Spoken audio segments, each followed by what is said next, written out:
경제적 준비 관심이 많으시죠? 퇴직을 앞둔 분들에게 가장 먼저 필요한 것은 무엇일까요? 역시 돈이더군요. 그럼 최소한의 경제적 준비를 위해서 필요한 돈이 얼마일지를 알아봐야겠죠? 적정 생활비 조사를 했는데요. 부부 기준으로 월 10만 원으로 산정되었습니다. 간단하게 계산을 해볼까요?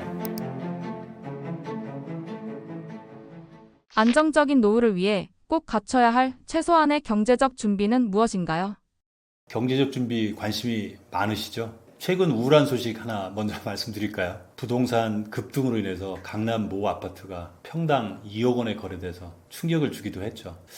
이 정도면 미친 거 아니야? 말하지만 지금 대한민국에서 벌어지는 현실이기도 합니다. 가장 최근에 저는 이게 더 충격이었는데요. 10대 청소년을 대상으로 행복의 조건을 물었는데 가족, 친구, 외모도 아닌 재산이 압도적 1위를 차지해서 아주 씁쓸하기도 했습니다. 저는 퇴직을 앞둔 분들을 대상으로 강연할 때 이런 질문을 던지곤 합니다.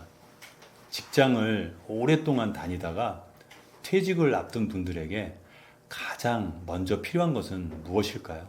여러분들은 어떻게 답변하시겠습니까? 역시 맨 먼저 나오는 답변은 돈이더군요. 진행했던 많은 강연에서 동일한 결과가 나온 만큼 퇴직 후 가장 큰 당면 과제는 바로 돈임은 자명해 보입니다. 그럼 최소한의 경제적 준비를 위해서 필요한 돈이 얼마일지를 먼저 우선 알아봐야겠죠? 가장 큰 관심사인 은퇴 후에 우리가 살려면 얼마의 돈이 필요할까요? 객관적인 데이터가 필요해 보입니다. 국민연금공단에서 표준적인 생활을 유지하기 위한 적정 생활비 조사를 했는데요. 부부 기준으로 월 297만 원으로 산정되었습니다. 여기서 적정 생활비는 부부 기준으로 표준적인 생활을 하되 흡족한 비용을 의미합니다. 물론 여기서 생활비는 간병비는 제외입니다. 그럼 은퇴 후에 얼마나 필요한지 간단하게 계산을 해볼까요? 조금 여유 있게 월 300만 원으로 가정해 보죠. 은퇴 후 생활기간 30년, 물가 상승률 3%, 투자 수익률 4%를 가정하면 9억 4천만 원이 나옵니다.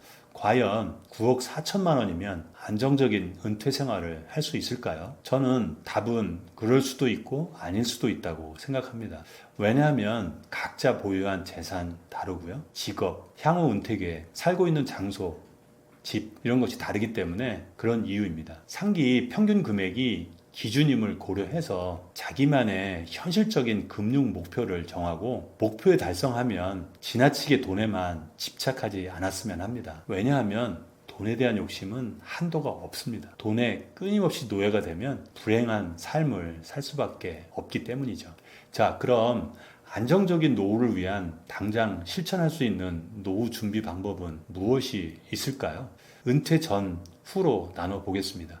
은퇴 전에는 경제에 대한 관심을 가지고 배움을 통해 꾸준한 투자를 해야 합니다. H 대기업 퇴직 예정자와 이야기를 나눈 적이 있습니다. 그는 상대적으로 괜찮은 월급을 받았는데 막상 퇴직할 때 보니 남는 것이 별로 없다고 하소연하던데요.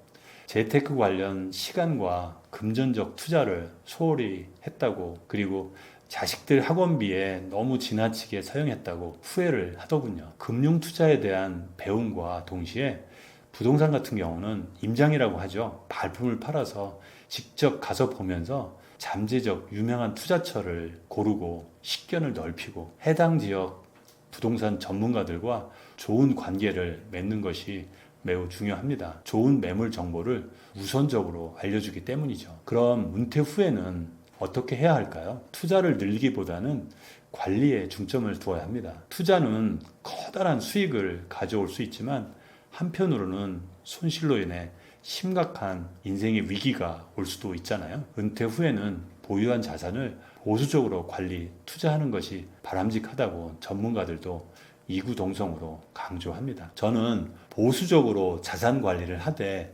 비록 적은 수익이라도 독자적으로 만들 수 있는 수익형 파이프라인을 구축하라고 강조하고 싶은데요. 저의 경우를 한번 예를 들어보겠습니다. 좋아하는 재미를 꾸준히 반복하면서 진정으로 하고 싶은 일을 찾아서 책 출간을 하게 되었잖아요. 그로 인해 인세가 들어오더군요. 기관에서 칼럼 요청을 통해 들어와서 기고를 받기도 했습니다. 각종 강연을 통해서 강연료를 받기도 하고 방송을 출연하게 되면 방송 출연료까지 이어지더군요. 진정으로 하고 싶은 일을 하면서 이렇게 금전적 수익도 수반하게 된 것이죠. 다만 현역에 있을 때보다 훨씬 금액은 적습니다. 그러나 하고 싶은 일을 하면서 자기 고유의 힘으로 만든 수익이기에 저에게는 굉장히 남다른 의미가 있습니다. 그리고 단기간이 아닌 장기적으로 하다 보면 금액이 늘어날 수도 있겠죠. 건강을 잘 유지만 한다면 평생 현역도 할 수 있다고 생각합니다. 여러분도 자신만의 수익형 파이프라인을 만드는 노력을 꾸준히 하시면 좋겠습니다. 나이가 들어서도 즐겁게 살아가겠다는 마음가짐이 실제 삶에 미치는 영향은 무엇인가요? 작년에 좋아하는 취미가 유사한 친구들과 이탈리아와 프랑스 와인 여행을 했습니다.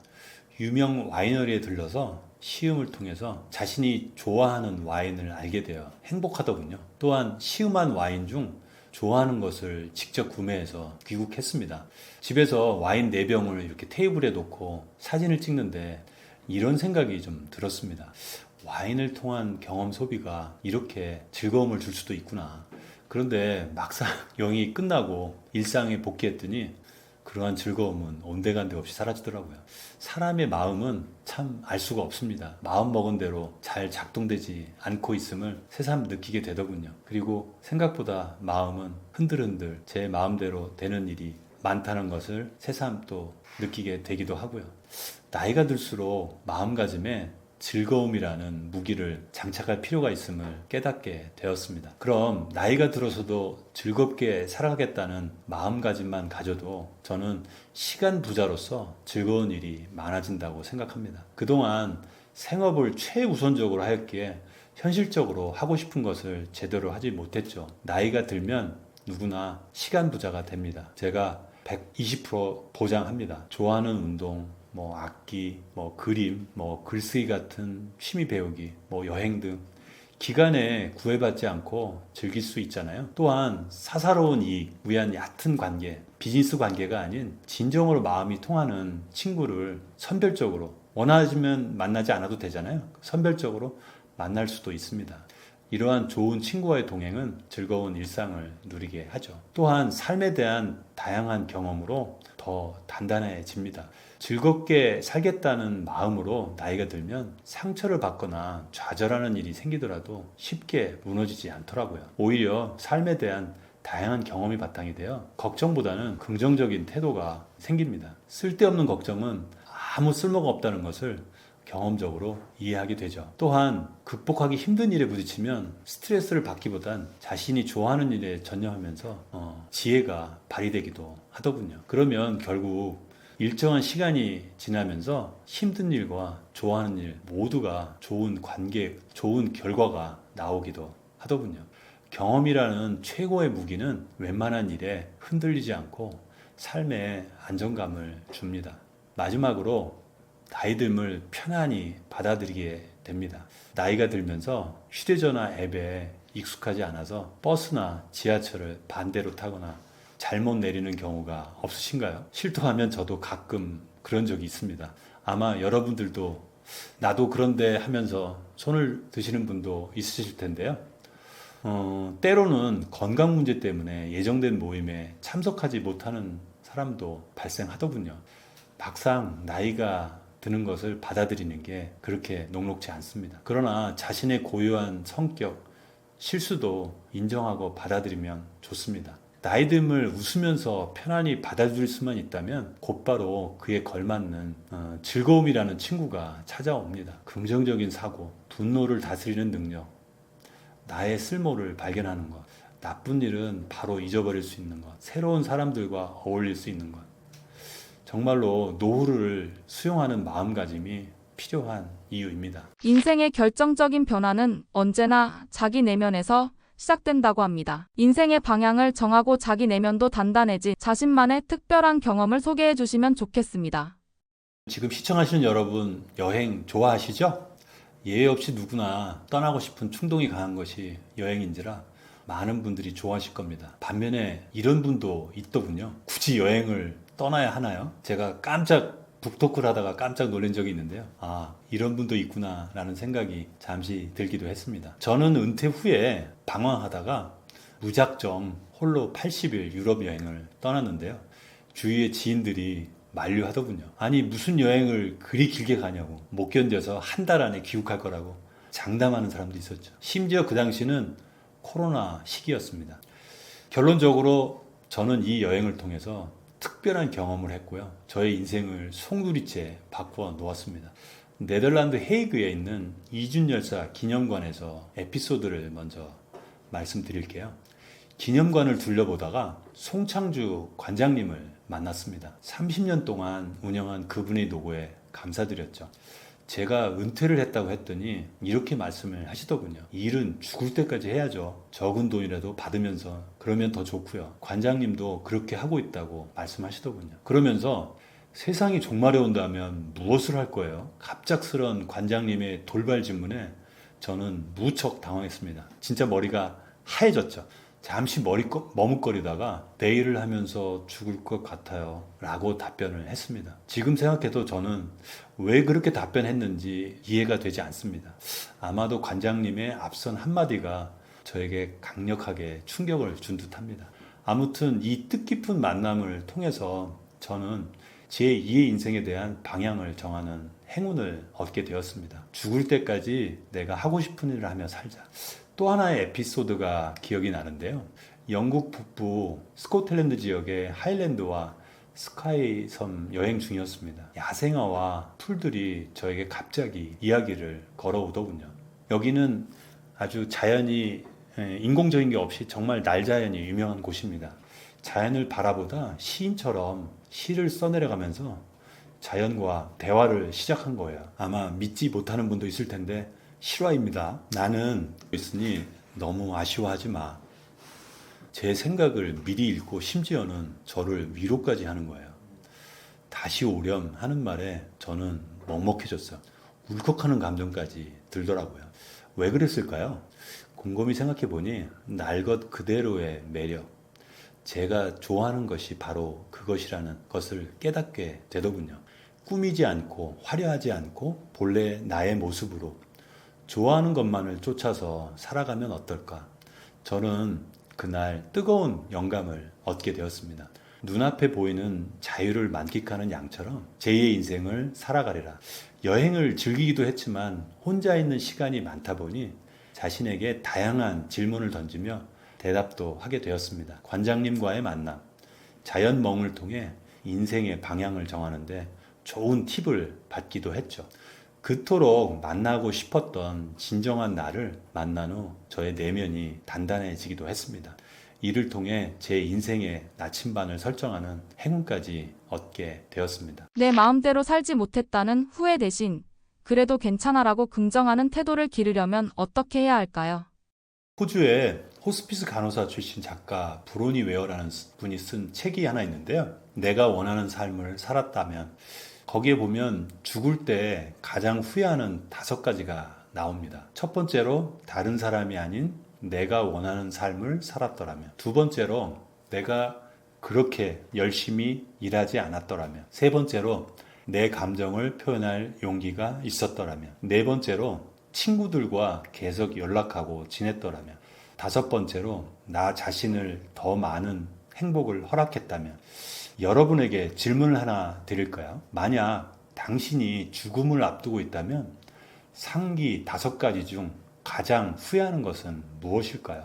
저는 노인대상 강연에서 동일한 질문을 던진 적이 있었습니다. 거의 모든 참석자가 세 번째인 좋아하는 자신의 감정을 가족들에게 제대로 표현하지 못했다를 가장 크게 후회한다고 답하더군요. 배우자, 자식을 생각하며 왜 그토록 표현하지 못한 것이 힘들었는지 모르겠다 하며 눈물을 글썽인 사람도 있었죠. 가족을 부양하기 위해 노력하느라 정작 가족과 많은 시간을 보내지 못한 것이죠. 한편으로는 자식이 부모의 처지를 이해해 주기를 바랐지만 결과적으로 몰라준 서운함도 있었다고 합니다. 후회하지 않는 사람이 과연 가능할까요? 아마 불가능할 겁니다. 다만 후회하기만 한다면 얼마나 불행한 삶인가요? 은퇴 후 후회보다는 긍정하는 태도를 기르려면 어떻게 하면 좋을까요? 먼저 어떻게든 되겠지라고 긍정적으로 생각하면 좋습니다. 일본 노인 정신의학 전문의 와다 히데키는 나이가 먹을수록 긍정적으로 생각하면 도파민 분비량을 늘려주기 때문에 자연스럽게 머리도 휙휙 돌아간다고 말합니다. 도파민 양이 많아지면 사람은 즐겁고 행복하잖아요. 어떻게든 되겠지라는 긍정적인 사고를 습관하면 좋습니다. 그래도 괜찮아 라고 긍정적인 말을 자주 해야 합니다. 네가 힘들 때 곁에 있어줘야 했는데 하며 미안해하는 친구가 있었는데요. 그래도 괜찮아. 너도 그때 힘들었잖아. 저는 긍정적인 말을 건넸습니다. 긍정적인 그 말 한마디가 지금도 절친한 친구로 지내고 있는데요. 아침에 눈을 뜨고 잠자리에 들기까지 가장 많이 사용하는 신체 기관이 무엇인지 아시나요? 네, 바로 입이죠. 입에서 나쁜 말을 많이 하면 불쾌감을 주기도 합니다. 심지어는 상대에게 비수를 꽂기도 하죠. 반면에 긍정적인 말은 용기를 주고 상대방의 인생에 선한 영향력을 미치기도 합니다. 무심코 나온 말이 이렇게 상반된 결과를 초래할 수 있는데 신중하게 말해야 되겠죠. 그리고 긍정적인 말을 해야 합니다. 그리고 가능하면 된다라는 말을 자주 하면 좋겠습니다. 그러면 반드시 되는 게 인생이니까요. 마지막으로 작은 일에 만족하는 일상을 살아야 합니다.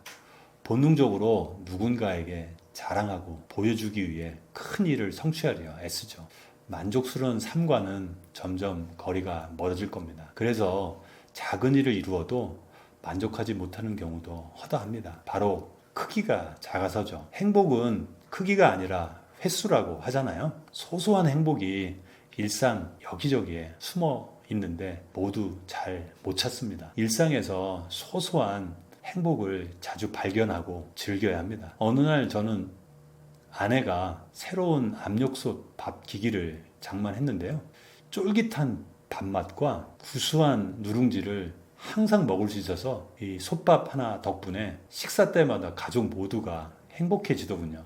참 별게 아닌 것 같은 일상에서 벌어지는 작은 일에 만족해야 합니다. 남과 비교하지 않고 자기답게 살아가는 것이 왜 중요한지, 이를 실천하는 방법은 무엇인가요? 저는 은퇴 후 답답한 마음에 동아리 교수님을 한번 찾아간 적이 있었습니다. 교수님께 이렇게 물었죠. 사회적 명망도 있으시고 경륜과 지혜가 많으시니 은퇴 후 어떻게 살아야 되는지 조언 좀 해주세요. 교수님은 이렇게 웃으시면서 야, 나 같은 사람이 무슨 조언을 하겠냐 반문하시더군요. 이어서 네가 알아서 하면 되지. 가다가 그 길이 잘못되면 그때 돌아가면 돼 라고 하시더군요.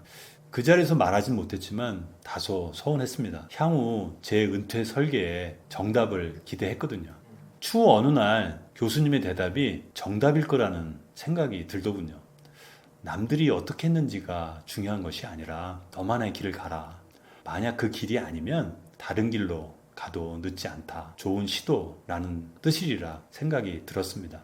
서운했던 감정이 한참 후에 반성으로 바뀌었죠. 여전히 내가 남에게 의존하는 성향이 남아있구나. 은퇴도 남의 좋은 본보기를 따라가고 싶은 마음이 강했던 것이죠. 인생의 지혜가 담긴 교수님의 한마디가 저의 은퇴 생활에 여전히 버팀목이 되고 있습니다. 종종 저는 은퇴를 주저하는 사람들을 만나면 이런 이야기도 듣습니다. 사는 모습이 부러워요. 저는 아직 재정적으로 준비가 안 되어서 더 벌어야 합니다. 혹시 기준이 있으신가요? 질문하면 얼버무리기 일수더군요. 각종 매체에서는 은퇴를 위해 최소 월 몇백만 원은 확보돼야 한다고 구체적인 숫자를 제시하면서 은퇴자에게 압박성 기사를 쏟아내잖아요. 물론 근거를 제시하기도 하죠. 그런데 과연 그 근거가 은퇴자에게 맞을 가능성이 얼마나 될까요? 남의 기준이라는 사실을 인지하고 나의 기준을 만들겠다는 생각이 중요합니다. 끊임없이 남과 비교하는 사람의 특징은 자기만의 절대 기준이 없죠. 본인의 기준이 없다 보니 타인의 모습과 자기 모습을 자꾸만 비교하는 것이죠. 남의 기준에서 생각하면 은퇴를 할 수 없을지도 모릅니다. 지금 현 상황을 유지하려면 그만큼 벌어야 하니까요. 자신만의 기준을 만들어야 하는 명백한 이유입니다.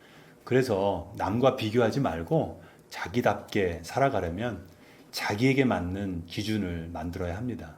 내 기준이 확고한 사람은 비교하지 않습니다. 다른 사람들보다 잘 나가고 위에 있어야 한다는 생각도 하지 않게 되죠. 기준을 정하되 반드시 절대적인 필요는 없죠. 기준을 정하도 시도하면서 그 기준이 현실적이지 않은 경우도 발생할 겁니다. 그러면 그 기준을 재설정만 하면 됩니다.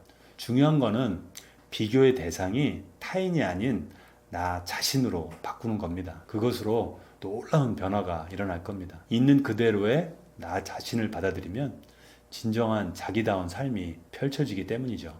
또한 내 마음대로 살아봐야 합니다. 에이, 그게 가능할까요? 현실적으로 불가능하다고 생각하고, 물론 걸림돌도 많습니다. 당장 어렵다고요? 그럼 내 시간 중에 5%, 10% 이렇게 시작을 해보면 어떨까요? 점차 늘어가면 되니까요. 물론 시작하더라도 어려움은 있겠죠. 내가 뚜렷한 목표가 없으면 흔들릴 겁니다. 아마 백기를 들 수도 있을 겁니다. 여러 차례 겪고 극복하는 힘든 과정은 선택이 아니라 필수죠. 결국 최소한의 시간을 꾸준히 투자하면 자신을 발견하고 온전한 자기다운 삶을 살 수 있습니다. 그리고 나를 위한 새로운 도전을 해야 합니다. 비교하는 사람은 목표가 명확하지 않기 때문에 행복하지 않은 사람이 많습니다. 다음 목표를 갈 때 어려움을 느낄 수도 있죠. 비교를 많이 하다 보면 진정으로 좋아하는 것을 못 찾기도 합니다. 인지심리학자 김경일 교수는 이렇게 말합니다. 새로운 것에 도전하는 자체가 의미가 있죠. 도전한 새로운 분야에서 조금씩 성장하는 자신에 대한 만족감도 높아질 겁니다. 만족은 행복감으로 이어지고요. 그간 감추어졌던 자신의 멋진 모습을 찾을 수도 있습니다. 나 자신이 만족할 수 있는 삶을 살기 위한 방법은 새로운 도전을 향해 떠나는 겁니다. 남을 의식하거나 의존하지 말고 자신의 빛을 스스로 발견하고 온전한 자신만의 삶을 살아야 합니다. 여태까지 남과 비교에 익숙한 삶을 사셨나요? 바로 오늘이 그 마지막 날임을 선언하면 어떨까요? 자신만의 삶을 살기 위한 출발선이 될 것입니다. 경제적 부담 없이도 평생 즐길 수 있는 건강한 취미나 활동에는 어떤 것들이 있을까요? 먼저 조사 결과를 한번 살펴볼까요? 국민이 현재 즐기고 있는 주 여가 활동 1순위 한번 살펴보겠습니다.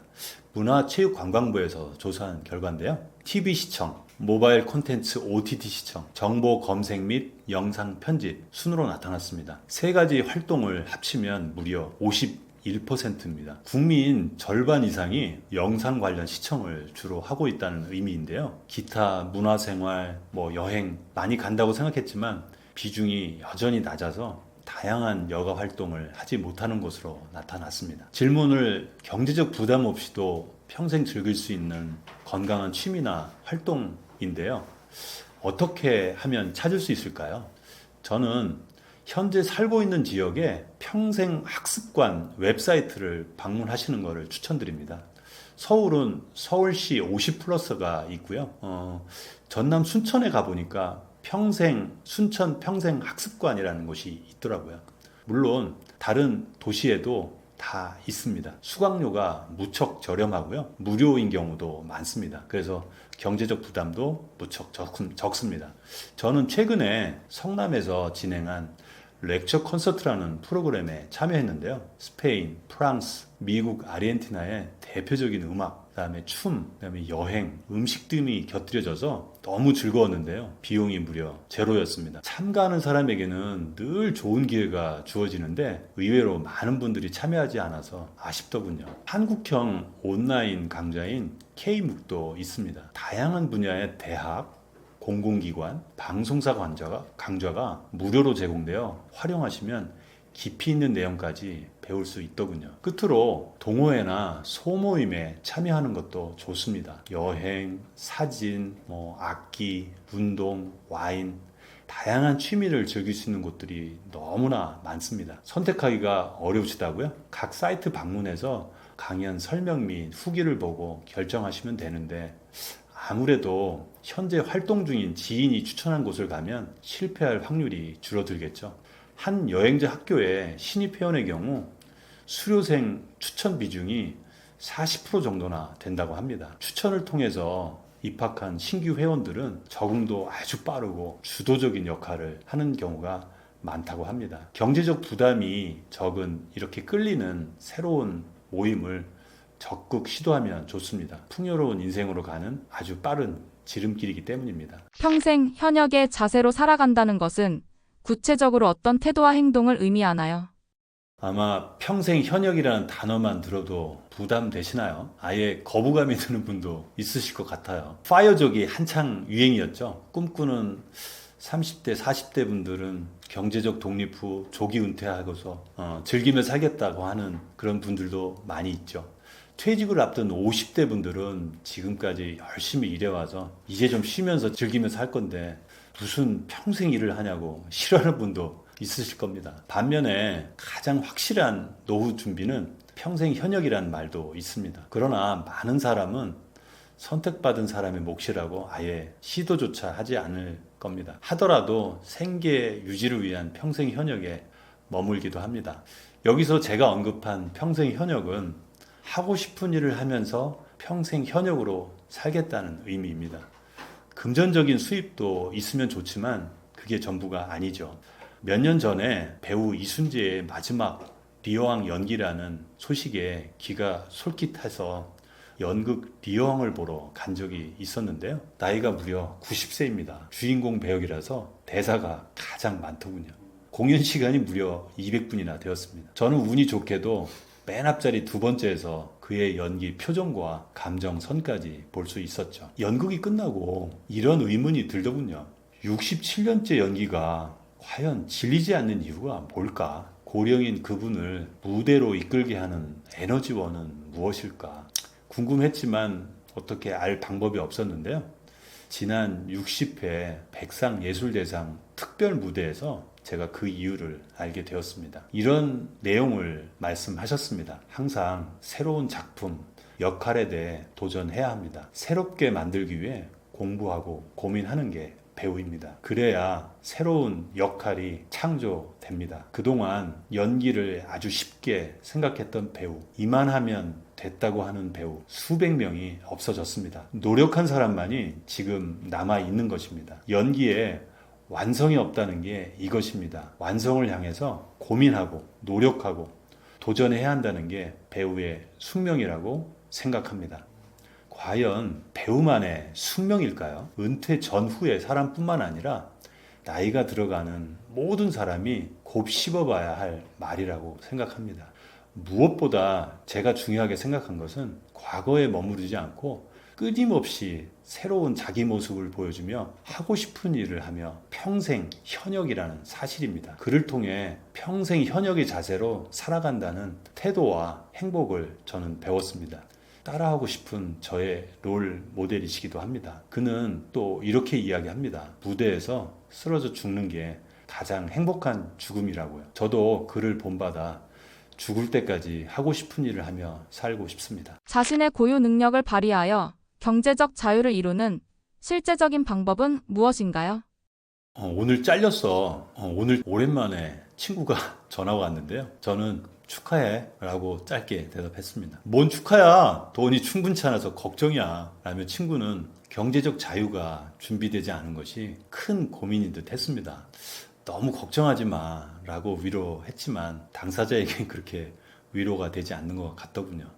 만약 그 친구가 목표하는 돈이 확보된다면 경제적 자유를 얻었다고 할 수 있을까요? 그럼 많은 분들이 오해하는 경제적 자유의 정확한 의미는 뭘까요? 각 개인이 자기 의지로 행동하면서 경제 활동을 할 수 있는 자유를 경제적 자유라고 합니다. 돈이 충분해야 경제적 자유가 보장된다고 생각하지는 않으셨나요? 충분한 돈을 확보하는 것만이 경제적 자유를 보장하지 않는다는 의미임을 반드시 명심했으면 합니다. 그럼 은퇴 결정의 중요 걸림돌인 경제적 자유를 자기 고유의 능력으로 이룰 방법은 없을까요? 물론 있습니다. 우선 새로운 자기 고유의 능력을 쌓기 위한 3년을 확보해야 합니다. 은퇴 후 첫 3년 매우 중요한 시기죠. 은퇴 후 좋아하는 취미를 즐기되 자신이 하고 싶은 일을 찾는 노력을 멈추어서는 안 됩니다. 하고 싶은 일에 최소 3년 정도를 몰입할 수 있다면 좋은 성과를 얻을 수 있죠. 그 성과를 통해서 경제적 자유의 길에 들어설 수 있습니다. 또한 보유한 자산 이외에 오래 버는 월 소득을 창출해야 합니다. 은퇴하자마자 통장은 들어오는 돈은 없고 나가는 돈만 많아지더군요. 성실히 회사 생활을 통해 금융 및 부동산 자산을 어느 정도 준비된 은퇴자라도 돈을 까먹고 있다는 생각이 들면서 위축되고 자존감이 떨어지게 됩니다. 비록 적은 금액일지라도 매월 소득이 중요한 이유죠.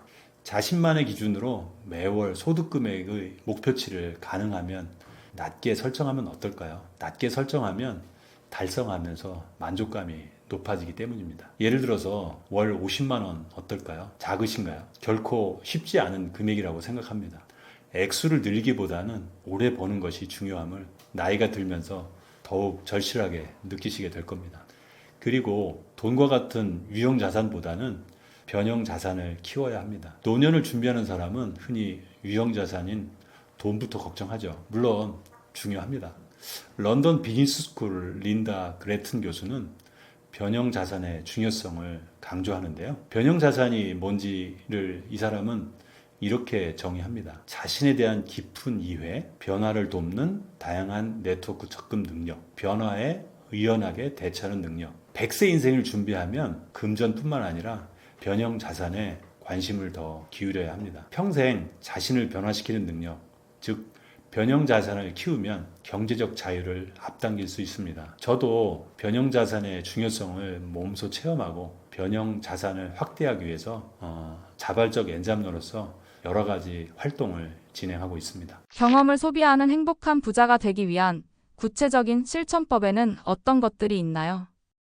많은 분들이 부자에 관심이 많으시죠? 저는 제가 생각하는 경험을 소비하는 행복한 부자에 대해서 말씀드려보겠습니다. 일상은 매우 동일하다고 생각하실지 모르지만 사실은 동일하지 않더군요. 다른 사람을 만나고 다른 상황을 또 마주치기도 하고요. 다른 곳으로 이동하기도 합니다. 경험이라는 말을 많이 쓰는데요. 경험은 일상에서 벌어지는 일 속에서 자신이 실제로 해보거나 겪어보는 것 또는 거기서 얻은 지식이나 기능을 말합니다. 돌이켜보면 산전수전 힘든 경험도 많이 했고요. 소소한 행복과 성취감도 맛보면서 이렇게 나이가 들게 된 것 같습니다. 저는 사람들 만나면 종종 이런 이야기를 듣는데요. 내 파란만장한 인생을 써내려가면 책이 아마 몇 권 정도 나올 거야. 물론 이렇게 말씀하셔도 실행은 쉽지 않습니다. 나이가 들수록 자연스럽게 다양한 경험과 지혜를 축적하게 됩니다. 그러한 축적된 경험과 지혜는 자신이 직접 보고 배우고 느낀 것이죠. 만약 자기가 경험한 이야기를 글로 쓴다면 독자의 마음을 저는 열 수 있다고 생각합니다. 왜 그러냐면 그러한 자기의 진정성을 갖고 있기 때문이죠. 또한 읽는 사람의 마음에 강한 울림도 줄 수 있다고 생각합니다. 경험 이야기는 생생한 느낌을 전달하면서 기억에 오래 남기도 하죠. 경험은 또 나만의 고유의 것이기 때문에 나만의 글, 책으로 만들 수도 있습니다. 그리고 독창성도 있고 의미 있는 글도 되기도 합니다. 저도 제 글을 쓸 때 익숙했던 회사에서의 30년 경력, 그리고 우울하고 또한 행복했던, 교차했던 은퇴 후 3년이 투영된 저의 경험이 글에 그대로 스며들다는 것을 느끼게 되더군요. 또한 풍부한 경험과 지혜를 가지고 있는 저의 글은 무척 투박했지만 누군가에겐 깊이가 있고 공감을 얻을 수도 있다고 생각했습니다. 글을 쓰는 작가가 되면 좋은 점이 있더군요. 은퇴가 없다는 것이죠. 금전적인 측면에서 책 출간하면 인세도 받게 됩니다. 물론 어렵지만 2세, 3세가 되면 인세도 올라가겠죠.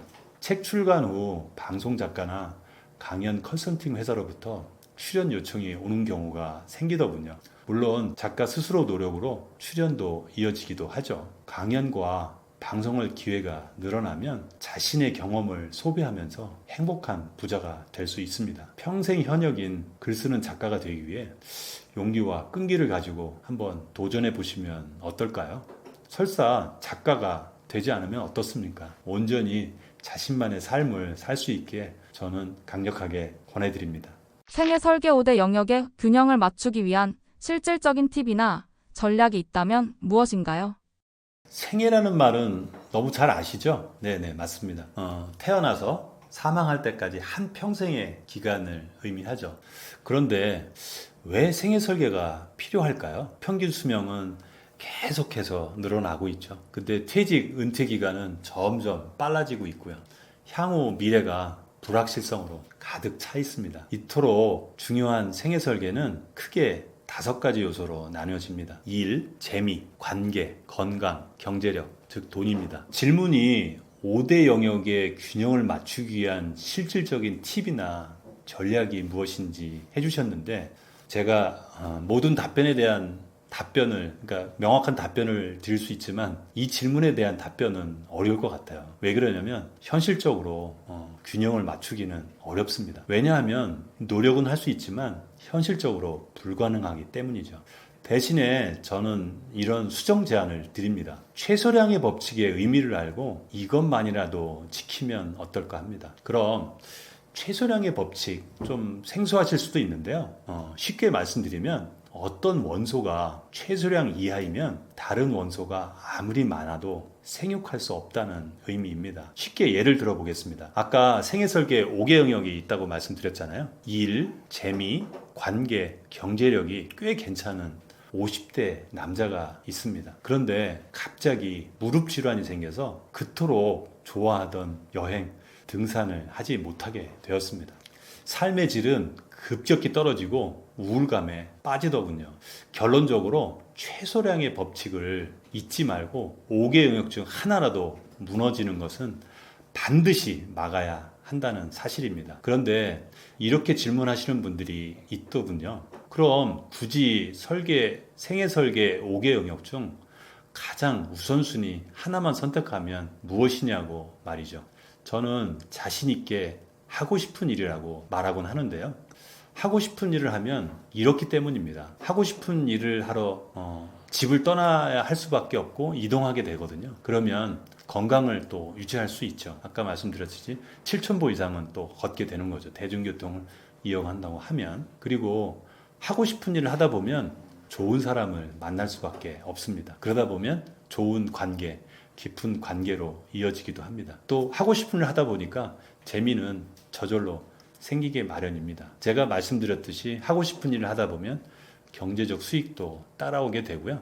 그 하고 싶은 일이 계속 전문가적인 수준이 되다 보면 경제적 수익은 점차 더 올라가게 되겠죠. 묘하게도 경제력, 건강, 관계, 재미가 함께 연결되더군요. 상호작용을 하면서 엄청난 힘을 발휘하는 것을 경험하게 될 겁니다. 모든 음식은 도마 위의 재료를 뛰어넘는 이야기를 지니고 있다. 흑백 요리사라는 프로그램에서 항상 새롭고 창의적인 요리를 선보였던 에드워드 리 아시죠? 그 이균 셰프의 말입니다. 이게 음식에만 국한된 내용은 아니라고 생각이 들더군요. 사람은 어떨까요?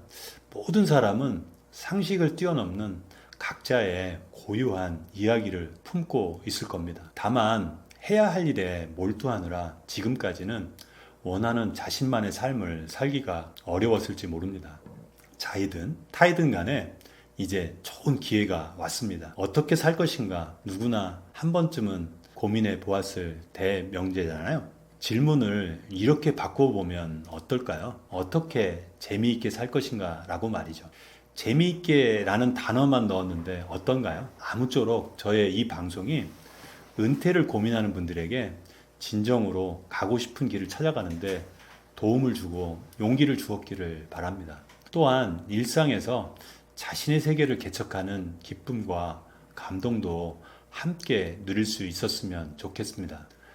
하고 싶은 일을 하면서 자발적 엔잡러로서 평생 현역으로 즐거운 인생을 살아가고자 하는 사람이 많아지기를 바랍니다. 끝으로 제가 오늘 다 못다한 이야기는 은퇴 후에는 재미있게 살기로 결심했다라는 책에 내용이 많이 들어가 있기 때문에 혹시 이 내용을 보셔도 되고요. 그동안에 이제 촬영했던 뭐 유튜브라든지 EBS TV 평생학교에도 프로그램이 있으니까 그 부분에 대해서 시청을 해주시면 감사하겠습니다. 오늘 시청해주신 많은 분들께 다시 한번 감사 인사드립니다.